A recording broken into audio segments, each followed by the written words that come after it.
Alright, so on this 250cc racing lawnmower, this thing is super fast, super fun, and there was just a few things left on it that were messing up on it that I just needed to fix a little more, and I'm getting those things. I just got those things pretty much fixed. So starting up here is my steering bolt just kept coming loose, which made my steering a little sloppy and loose. So that wasn't good. I tightened it up. And then over here, just greased the spindles because they really, really needed it. And then right here, my clutch cable was about touching the ground when I would ride, so I just zip tied it there. That way, I pulled it out from under the frame, so now it's not riding too low down to the ground when it's riding. You could almost see it touching the ground before. And then on the engine, I really didn't do much except remove my hood mount, my old hood mount, because my old hood broke on this thing. But otherwise, really nothing else on the engine except that the wires were rubbing right here, making a wear mark, but they shouldn't rub right there because they're pretty tight. And on the engine, the stupid starter, like I said, it froze up.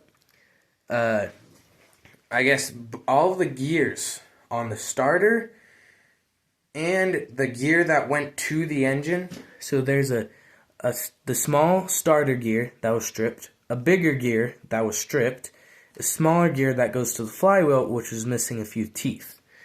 So I really don't like their setup, but it's whatever. So I actually took a 150cc dirt bike Kickstarter and fit right on here. So what my setup is, I'll push it back, but also my gas pedal goes like this and pushes down, and then this one just pretty much is, you have to make sure it's, yep, not in drive, and then it just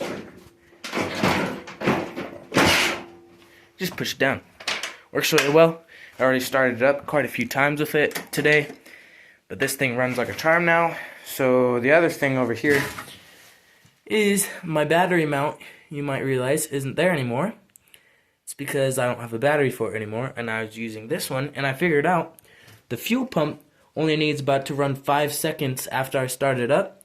So I'll just do that with the battery, run it for 5 seconds, the fuel pump for 5 seconds, and it works for the rest of the drive. Like, I didn't even have the battery even working for the rest of the, I think I rode it for 30 minutes, and nothing happened to it. So I mean, it's still pumping fuel. Like, it must pressurize the line once you already do the fuel filter or a fuel pump. And then back here is the major part.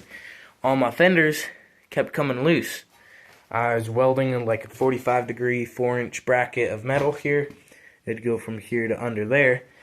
And they broke pretty much every other drive I would drive them. I kept welding them on, so I guess there's so many bumps. So I finally figured out, I just took a piece of a sheet of aluminum.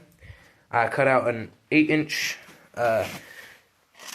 strip on it for both sides, and then I just bent it at a 45-degree angle, bolted it, and it seems way stronger. Like, I doubt this thing is ever gonna really break. And then over here, I made my chain guard mounts super strong. I can stand on those without them breaking, so that's better. And it also helps support the dash, because the dash was shaking all over the place previously. And with my clutch, I don't want to get on it because I just painted it, but with my clutch, the clutch lever had a little plastic grommet in the middle, and it'd keep it from the clutch to fully disengage. So I took that out, and that's pretty much it.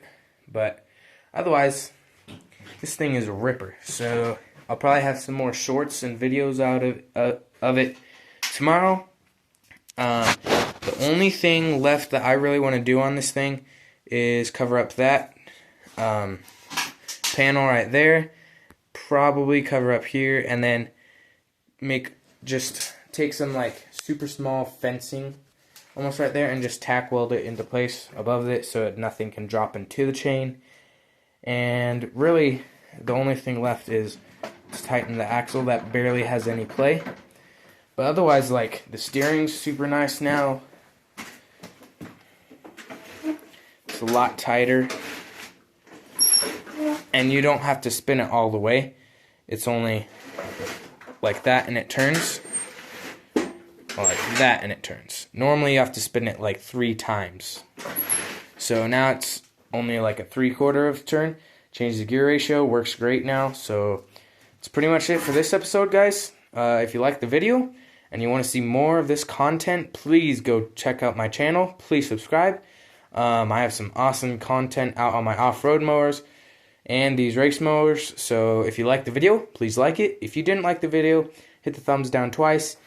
And if you haven't already, please subscribe. Subscribe. Really helps support the channel. And I will see you in a later episode.